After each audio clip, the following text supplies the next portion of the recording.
have this gorgeous music hall, and I will let Melanie do most of the talking about the music hall.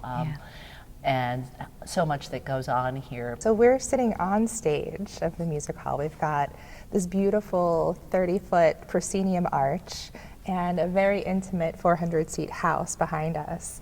So it's a unique size to where you've got a full stage and a beautiful proscenium, but a really intimate house for the artist to connect with the audience. There's not a bad seat in the house. They're comfortable seats. They are very comfortable too, very spacious. Yeah, it's great. The room itself was modeled after Carnegie Hall in New York, so it's got superb acoustics. The arch of the ceiling, it just allows the voice or strings or anything acoustic to just bellow through the hall. I sit in the back sometimes and I get goosebumps to hear acoustic performances. But we are so active. We've got everything from concerts. We have our own concert series, Listen Locally. And then we've got rental performances. We have resident companies who do several large musicals every year. There truly is something for everyone here. You can rent the space and host a meeting or a conference. We've shown films here as well.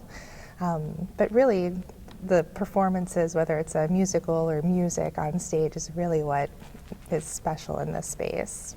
Yeah, even while you're speaking, you can hear the warmth of the acoustics. Just a perfect reverb, just a little bit. It's so beautiful, yeah. Musicians love to record here also because of that natural reverb. Right, so you've done live recordings for people here. Yes. That's very interesting, yeah. I like to throw in bragging rights. Please. Chatham Baroque, a very elite Baroque ensemble, has recorded here, and because the sound is perfect. It's not a sound studio. They just love the way it sounds. And we did a benefit, it was way back in 2005. We hadn't done many improvements to the building.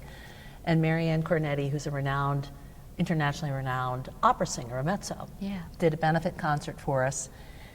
And the Post-Gazette named it one of the top 10 classical performances of the year. Now, Marianne gets 95% of the credit, but if our hall did not showcase her beautifully, there is no way we'd be competing with the Pittsburgh Symphony.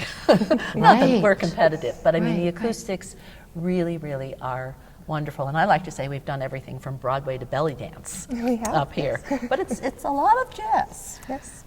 So a lot of music, a lot of dance. You've done theater. You've done almost probably a bit of everything, and film. I didn't know that you could do film here.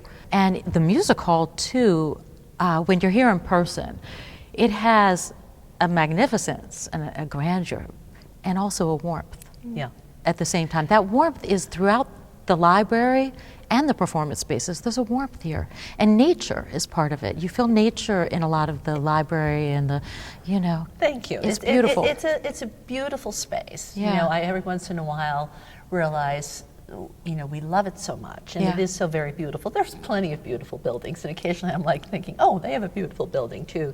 But every time you walk in, I have to say this, when I was interviewing Melanie for the position that she has, and I am so thrilled to have her as our music hall director.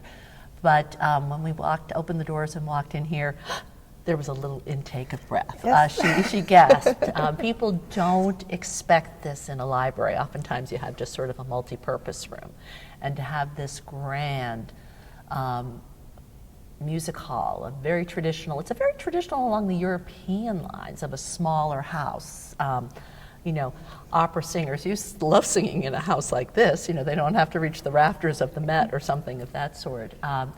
And yet the grandeur is here, just on a very human scale. There is this feeling of this is unequivocally, especially the music hall, a regional asset. People come from all over, but it's also something that people from right around here, this is theirs. This is their space, and that strong community connection may be part of the warmth.